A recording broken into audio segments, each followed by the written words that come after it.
kembali dalam program Bible Everyday. Hari ini kita akan terus belajar akan firman Tuhan. Kita sudah tiba di Yeskiel pasal yang ke-11. Sebelum membahas ayat demi ayat, saya ingin mengajukan sebuah pertanyaan sederhana kepada Anda. Menurut Anda, siapa yang paling bertanggung jawab atas dosa sebuah bangsa atau atas dosa umat Tuhan? Siapa yang paling bertanggung jawab? Mungkin beberapa di antara Anda berpikir, bukankah manusia diberikan kehendak bebas? Diberikan kehendak bebas untuk memilih dan untuk menentukan. Jadi mungkin yang bertanggung jawab tentu saja adalah pribadi masing-masing orang. Karena dia bisa memilih untuk taat atau untuk melanggar dan seterusnya. Dan jawaban itu sangat masuk akal dan benar bahwa setiap orang diberikan kehendak bebas untuk memilih. Orang bisa memilih apakah ikut-ikutan berbuat dosa ataukah dia memilih untuk konsisten tidak kompromi dengan dosa. Tiap orang diberikan kebebasan untuk memilih, sehingga benar bahwa tanggung jawab itu melekat pada masing-masing orang. Tetapi ibu bapak saudara, yang paling bertanggung jawab di atas itu adalah pemimpin-pemimpin. Sebab sekalipun setiap orang punya hak untuk menentukan nasibnya sendiri, punya kebebasan untuk memilih, tapi pemimpin itu bisa menyesatkan, bisa mengaburkan orang-orang sehingga mereka memilih sesuatu yang keliru.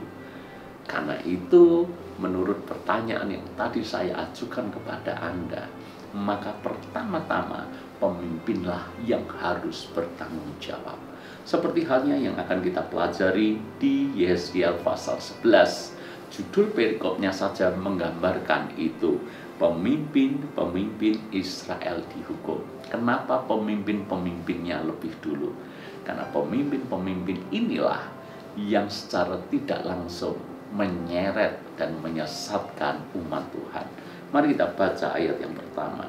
Lalu Roh mengangkat aku dan bawa aku ke pintu gerbang timur dari rumah Tuhan, pintu yang menghadap ke sebelah timur. Lihat, di dalam pintu gerbang itu ada 25 orang, dan di antara mereka kulihat Yaasanya bin Asur dan Pelaja bin Benaya, yaitu pemimpin-pemimpin bangsa.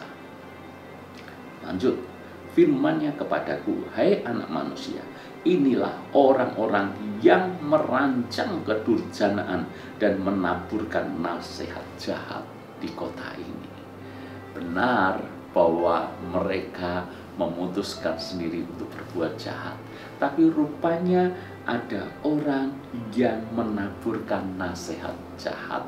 Benar bahwa mereka mengambil jalan yang sesat, tapi rupanya ada pemimpin yang secara tidak langsung menyesatkan mereka, mengaburkan mereka jalan yang benar. Jadi pemimpin-pemimpin inilah yang lebih dulu dihakimi. Pemimpin-pemimpin inilah yang paling bertanggung jawab. Saudara-saudara, bangsa Israel bisa sesat ketika dipimpin oleh pemimpin yang menyesatkan mereka. Mereka sesat karena pemimpinnya sesat. Mereka jahat karena pemimpinnya jahat. Mereka menyembah berhala karena pemimpinnya juga menyembah berhala. Maka itu ibu bapak saudara, buat Anda yang adalah pemimpin, hati-hati bahwa kita ini bertanggung jawab atas orang-orang yang kita pimpin. Dan suka tidak suka, orang yang kita pimpin akan melihat kita dan akan mengikuti kita. Bahkan kalaupun kita tidak memberikan perintah kepada mereka atau tidak menyesatkan mereka, tapi mereka akan mengikuti kita. Ini masalahnya. Kita mungkin berkata, ini pilihan hidupku, ini jalan hidupku.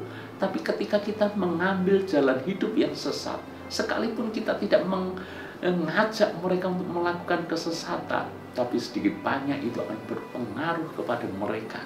Karena mereka pasti melihat kita dan mengikuti kita, karena kita adalah pemimpin.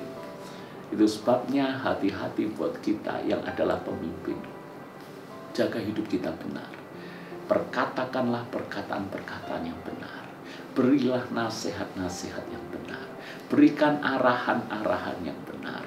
Tapi di atas semuanya itu, marilah kita juga hidup benar. Karena kita pasti dilihat. Karena kita juga pasti dicontoh. Karena kita juga pasti diikuti.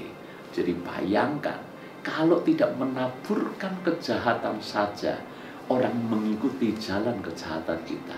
Apalagi kita menyebarkan hal-hal yang jahat dan yang menyesatkan, maka akan ada begitu banyak orang yang ikut tersesat dan mereka akan mengikuti jalan kita. Pemimpin akan dihakimi lebih dulu. Rumah Tuhan akan dihakimi lebih dulu. Pertanyaannya adalah, apakah Anda, pemimpin-pemimpin, sudah melakukan hal yang baik untuk orang-orang yang kita pimpin? Dalam arti, kita bertanggung jawab atas jiwa mereka, sehingga kita menjaga hati, hidup kita, perkataan kita tetap lurus di hadapan Tuhan, tetap berada di jalan Tuhan. Karena kita tahu mereka akan mengikuti apa yang kita lakukan.